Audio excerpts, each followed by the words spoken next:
Good evening, and welcome to our program. My name is Frank Schroeder, and I'll be the host tonight of a very interesting debate. We're going to be taking a two-pronged look at the issue of choice. First, a woman's right to choose to have an abortion, and second, a parent's right to choose what school their child will attend. I have two gentlemen in the studio with me tonight. Our guests are Jared Foyer, who heads the New York Civil Liberties Union of Suffolk County, and Frank Russo of the Nassau Conservative Party Executive Committee. Jared Foyer has worked in the Washington, D.C. National Legislative Office of the ACLU. He has a bachelor's degree from Brandeis University and a graduate degree in English from Georgetown University. Jared resides with his wife in Huntington. Frank Russo has an engineering degree from Manhattan College and a master's degree from the City University of New York. Frank, a former division manager with AT&T and New York Telephone Company, is married with 7 children and 18 grandchildren. We welcome you, gentlemen.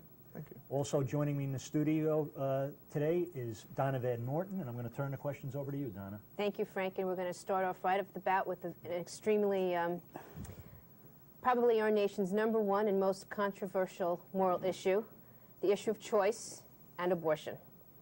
What is each of your positions on this right to choose abortion? Jared, can you answer first, and then Frank, please? Okay. Well, sure. Well, first, thanks for having me for this very important discussion. Quite simply, the position of the New York Civil Liberties Union is that choice is a very personal matter, and that it is a decision that is made by the woman. It's a simple answer, but it's a position that we feel stands on its own. And, I mean, we want, as conservatives, we want to maximize choice to the extent possible. However, one moral premise is that the choice you're making doesn't involve harming another human being. And abortion is, in my judgment, clearly the taking of innocent human life. I would recognize that over centuries, over millennia probably, philosophers have disagreed on when a new human life comes into existence. Lawyers, God help us, all these lawyers, and I have 2 sons who are lawyers, they have disagreed forever. Say God help us, God thank us. Sorry. Frank's a lawyer too. But lawyers have disagreed also as to when legal personhood begins. I mean, 150 years ago, blacks were not considered persons in the United States. Lawyers on the Supreme Court differ. Right. And other lawyers. In addition to lawyers and to philosophers, there's no disagreement in one area, that's for sure. By the way, theologians I should know too, because I'm sure we'll get into religion. Theologians disagree as to when something called ensoulment takes place. To the extent they believe there's a body and an immortal soul, you'll get Catholics and Jewish people and Protestants and Muslims and others all disputing when ensoulment takes place. The one area, to my knowledge, where there's no disagreement at all, not a single point of disagreement, is in the field of science. As to when life begins? Every scientist acknowledges that a new human life comes into being at the moment of conception or fertilization. And that's when Jared's life began, when your life began, your life, Donna, and my life. And so based on that, it is, in my judgment, clearly immoral to take an innocent human life. Do you differ on that as to when life begins? Science doesn't, but do you? Or Well, does the New York Civil Liberties Union? Well, I mean, I don't buy the argument that science believes that life begins at conception. Science makes a particular argument about what life is, and science makes all sorts of different arguments as you go through pregnancy. But the basic point which Frank raised, which is a good one, is that there are so many different opinions when it comes to when life begins that for me and for the New York Civil Liberties Union, this cannot be a decision that's made by the government. When we talk about choice, this really is a decision for the individual conscience. But doesn't the government get involved when it, as Frank indicated, when it involves the life of another? Sure. When you say it's a personal matter, what about the personhood of, of the developing baby?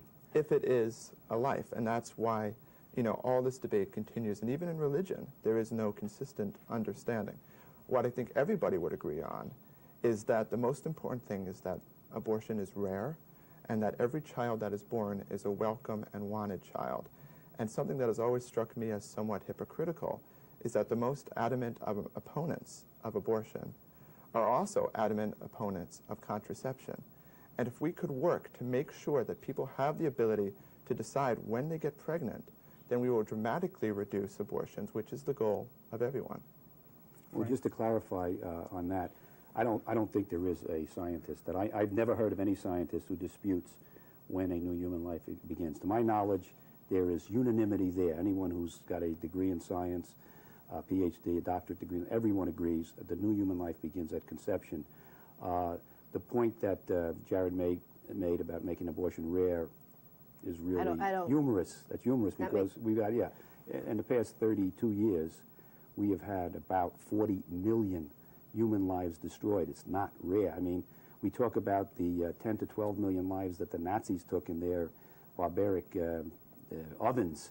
This is 3 to 4 times that number.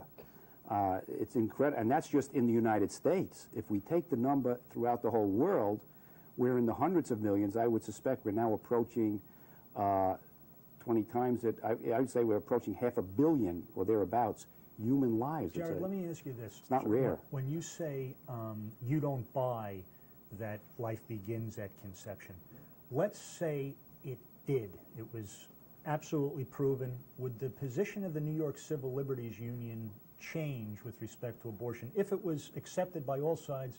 Life begins at conception. Well, there'll never be unanimity in a... I'm using a hypothetical. Well, if it, again, because would the mother's right to choose outweigh the right of the baby to continue? Again, the question is, what is life? And science has a very scientific definition. It says that when I guess this would be when there's the DNA.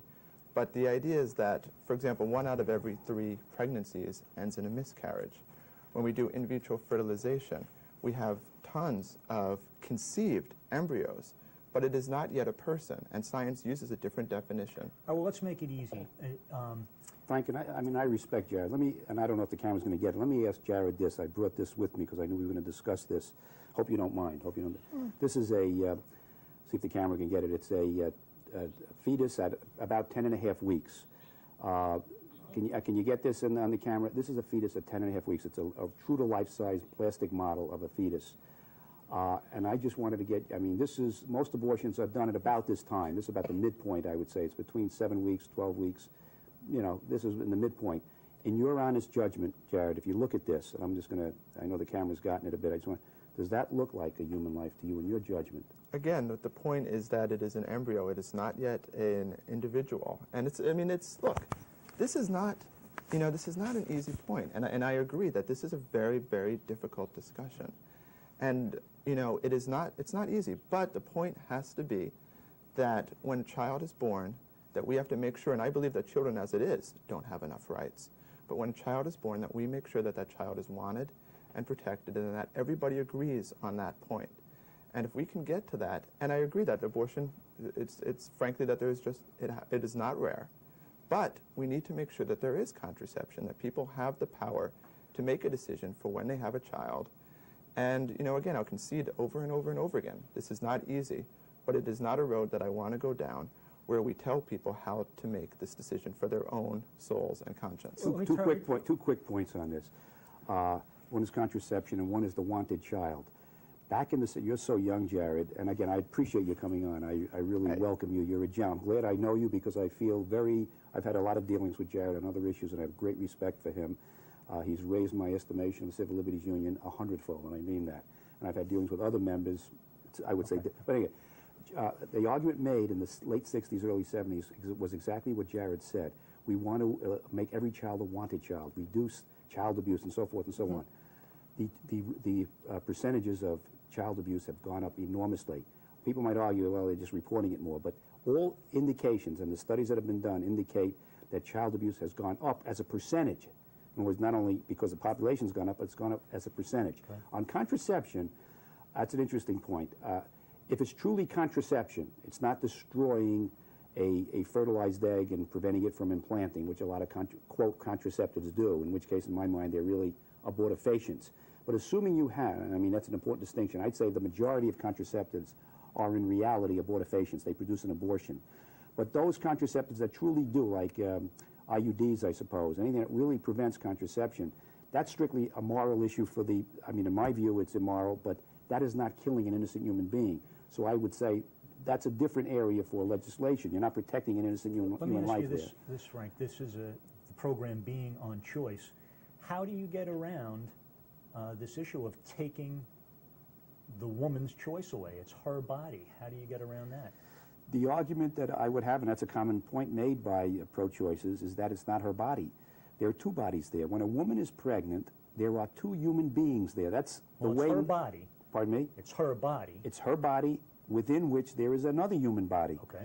That's science. That's the fact. Okay. And so when women say that, it's, in my judgment, it's a false argument, because if her action should be prior to conception. So if she takes a legitimate contraception, while I might have a difference in moral viewpoint about that, that's not the business of legislation. That's when she should take preventative action to abstain from sex or to avoid the procreation of that child. But when that woman is pregnant, what that means scientifically is she has another human life growing within her, and she's now, if it's an ectopic pregnancy, just to be clear, where the child's growing in the fallopian tubes and the mother and the baby are going to die, that is the one clearest example of all where it's legitimate to perform the operation to remove that part of the fallopian tube to save the mother's life.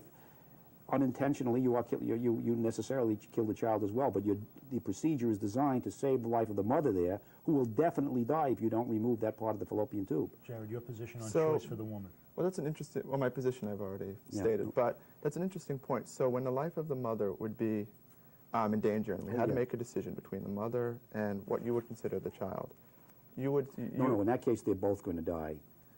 If it's an ectopic pregnancy, I think it's 99.99% certain the child will develop to a point, and then it bursts, and the mother and the child die. So to save the life of the mother, you're not doing an abortion, you're doing an emergency operation to remove the fallopian tube and the child growing within it to save the life of the mother. You're not trying to kill the kid, it's just that that's what happens. Well, let me make the hypothetical argument of you had to choose between the mother. The pregnancy would kill the mother, and in this case, I guess you say it, that you have to go with the mother. And see, that's a crucial point, is that the life that we know, the life where someone is living it, where they are a part of society, where they have rights, and where we all agree that they are an important member, that's when everyone agrees that this is a life that, you know, we can all see and that is there. And so that to me sort of makes the whole argument of why we have to choose ultimately in this very difficult decision that we have to side with the woman's right to choose. When you speak of... just make one second. Okay, when you say this is a difficult area, it is, and I want to make it a little more difficult. Sure. The New York Civil Liberties position is abortion on demand. So let's not worry about the first trimester. Let's talk about partial birth abortion, where there's no question the baby is viable. You would still say the mother has the right to choose, even barring medical necessity, the mother should have the right to choose to abort the child. Well, partial birth abortion is a construction. It's not a medical term. Well, but that's what it is. The baby's partially born and it's aborted.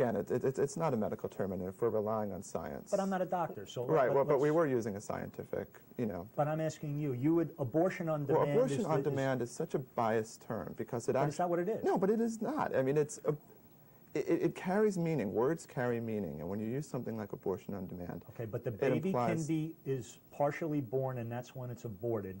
We won't call it anything, but that's what happens. New York Civil Liberties Union says, okay. No. See, this is why I'm arguing about abortion on demand, because... Just answer that. We would argue that such things are very, very rare. In fact... No, but should they be allowed at all? Should they be allowed at all? Again, this... Is it the woman's right to choose that? Ultimately it is, but no woman is going to... I mean, that's why abortion on demand implies a certain ease in a decision, like, you know, like it's a drive-through or something. And, I mean, I know people who have had abortions. I'm not talking about drive-through. I'm talking about go to a hospital, and the woman says, I know I'm 9 months pregnant, but I want to have this abortion because I want to, because it's my choice. The New York Civil Liberties Union would back her. Well, you know, it's a hypothetical argument because we've never been able... No, but we've never been able to have... Because, well, before I came to the Suffolk office of the New York Civil Liberties Union, I worked in Washington, and we were fighting what was called the partial birth abortion ban. But the issue that we were working on is that we tried to get in a clause that had an exemption No, I'm for... asking you not what any bills are. I'm just asking you, would the New York Civil Liberties Union support that position, that if the woman wants to have an abortion in the 9 months, that's up to her, that's her choice?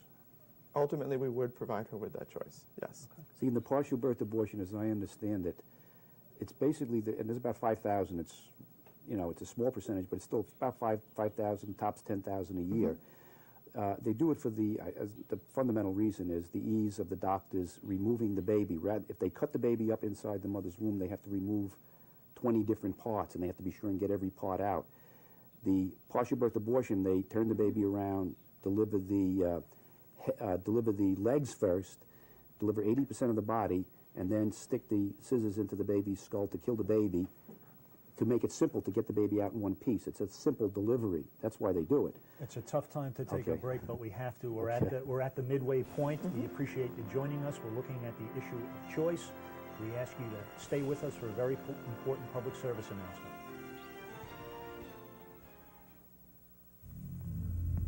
It's frightening being 17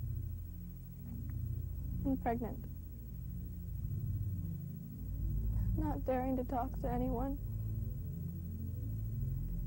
Desperately wanting to know what other girls did and how it worked out.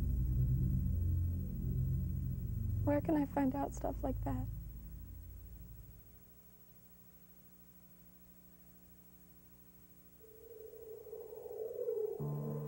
I wish I could have been a doctor. They say our children are the future. I'd have been a famous actress. Yet 1 out of every 3 black babies are aborted here in our country. I wish I could have been a basketball player. Did you know abortion has killed more of our people in the last 3 decades than all other causes combined? Think about it.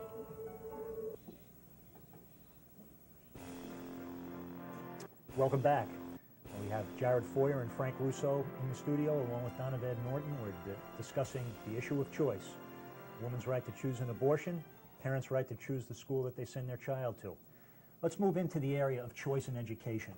And this goes to both of you, but we'll give you the first chance at this one, Frank. Explain your position on why parents should or should not be entitled to a share of the educational tax dollar to spend at the school of their choice. I have basically 3 arguments for the parents' right to choose their child's school. And by the way, this also is part of the Declaration of Human Rights contained in the United Nations Charter. They established this in 1948 as a fundamental part of the Declaration of Human Rights, that a parent has a prior right to decide how to educate his child and to pick the school. 3 arguments there: economic, educational, and moral. Economic, if we allowed a system of educational vouchers or tax credits, and every voucher program I'm aware of never sets, they all set the level of the voucher at about half, sometimes less than half, but say half the cost of a public school education. So under every scenario imaginable with a full parental choice system, the taxpayers wind up saving billions of dollars. In New York State Senate Advisory Commission 14 years ago, 91, did a study on this, and they estimated back in 91, if we had a full parental choice system, taxpayers would save $4 billion a year. Just real quickly, a voucher is a document or piece of paper that is given to the parent, not given to the school, given to the parent, because the government is not giving money directly to any school. It's giving money to the parent. The parent then decides where to give this voucher, what school, as long as it's an accredited school by New York State. So it could go to a public school, or religious school. Religious school, right. Okay. And the savings today, then, if it were $4 billion 14 years ago, it would be about $8 billion, assuming 5% inflation rate per year. $8 billion in savings today. That's the economic reason. Taxpayers on Long Island, you'd see their property taxes, their school taxes go down if we had a full choice system. And if you set the voucher at, say, half the public school cost, that's the approximation, and you could phase it in over, say, 5 years. Educationally, most of the studies have shown, not everyone, but the overwhelming preponderance of studies, including the one for the most extensive trial of school choice in Milwaukee, 14 years, shows that every student benefits. Not only, when I say every, I mean not only the private school students, not only the students that opt out of Milwaukee, and now 15,000 students the maximum allowed, have opted out of Milwaukee's public schools. They're trying to get that. Because they can take their voucher dollar and go to a different school. Right, and the voucher is set below the cost of, well below the cost of the public school education. But those kids, after 3 and 4 years, were doing better than the public school kids. By the 6th and 7th years, the public school kids started to improve because the public schools realized, hey, if we don't effectively teach these kids and educate the kids, we're going to lose even more kids, and it's embarrassing and so forth. So it's competition? Competition started improving education, and that's what's happening in Cleveland. We're seeing those results wherever they have Okay, real quickly, your third point. and third point is moral, that I feel that a parent has a right to guide his or her child's moral development. Today, the public schools are basically promoting what I call secular humanism. I don't want to force my religion on any other child, but I don't think anyone else should be forcing their religion, secular humanism or otherwise, on my child. If I want to, all the state's interested in is math, English, history, science, art, and music. Give me the money for that. I'll pay for the religion teacher. I'll pay for any crucifixes. If I want my kids to say prayers, I'll pick a school that does it. I don't want to force that on anyone else, but I don't want to send my child to a school where they prohibit this public display of acknowledgement of God. Jared, your position on choice in education. Well, the issue on choice is, for me, is where do my tax dollars go? And I understand for Frank it might be very important that there be certain religious upbringings for his children. But for me, I don't want my money to go necessarily, and this is actually hypothetically, to what would be the religious education. And it wouldn't have to. But it would, because if you have a voucher, if you're taking tax funds, taxpayer dollars, this is my money, this is your money. I imagine if there was, in a case where a student came from another religious upbringing, not Catholic, not Jewish, maybe Muslim. Your money? In other words, you pay taxes, they're now giving you a portion of it back, your own money. Well, not necessarily. Below the public school.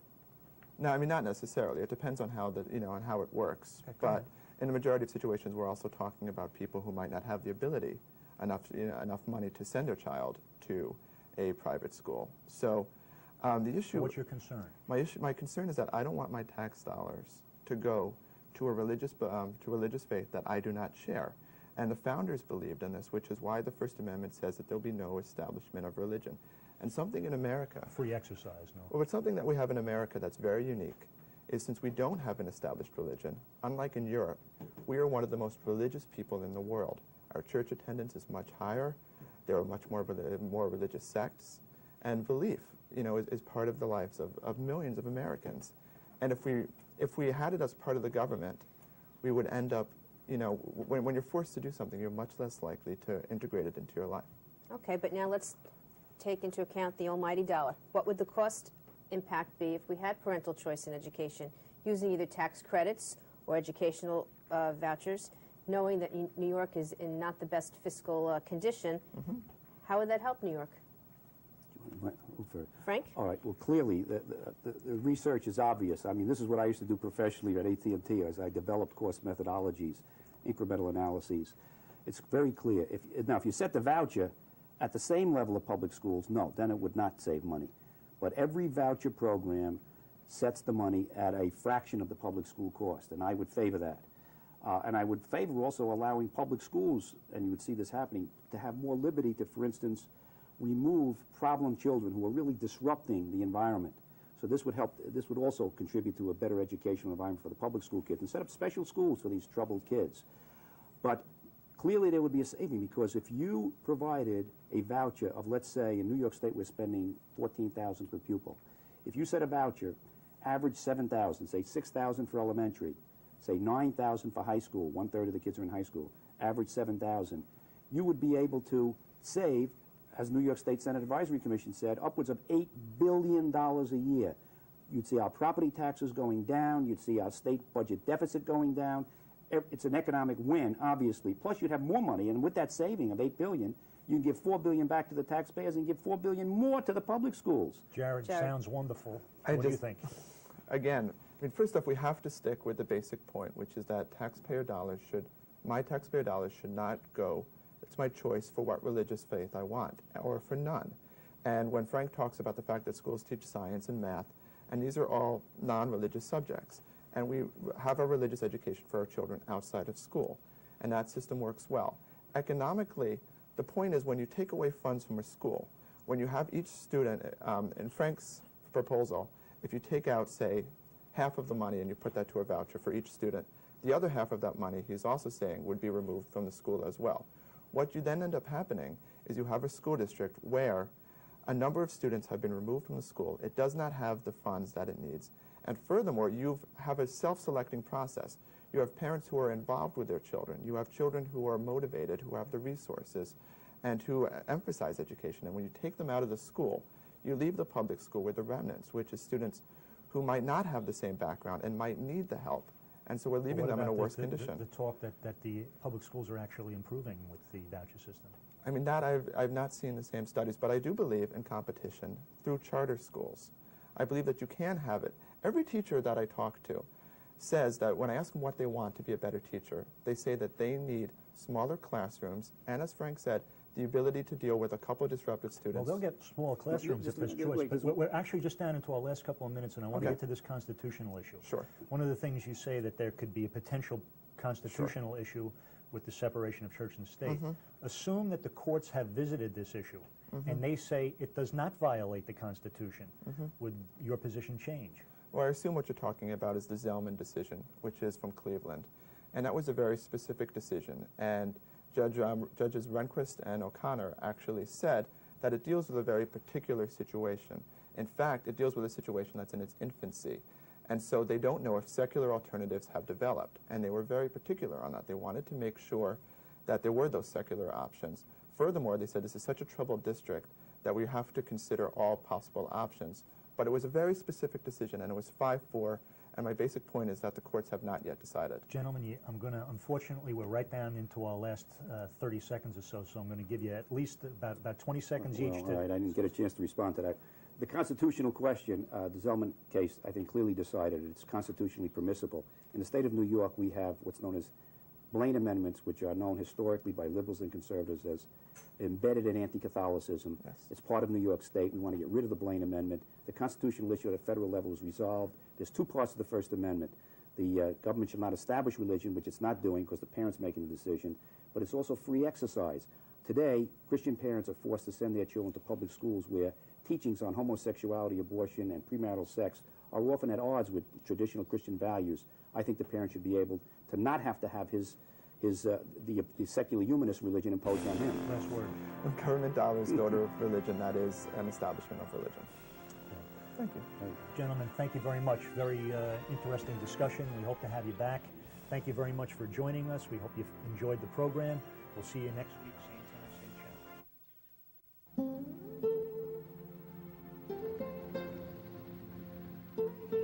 When's Daddy coming home? Soon. Other news, negotiations broke down again. Daddy! Jared! Jared, wait! Come on.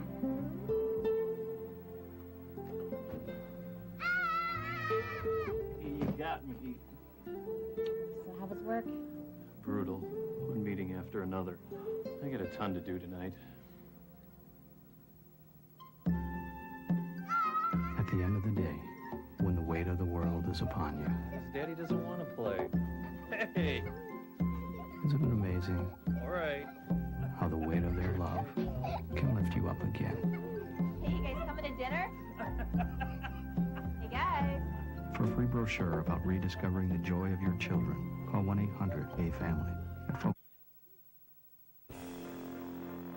This program was brought to you by the American Family Association of New York.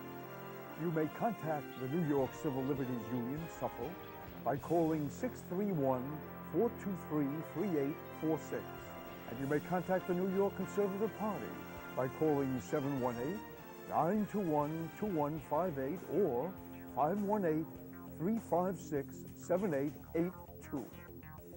If you'd like to receive our free newsletter, just contact us at P.O. Box 203, Port Washington, New York, 11050, or call us at 516-944-3544.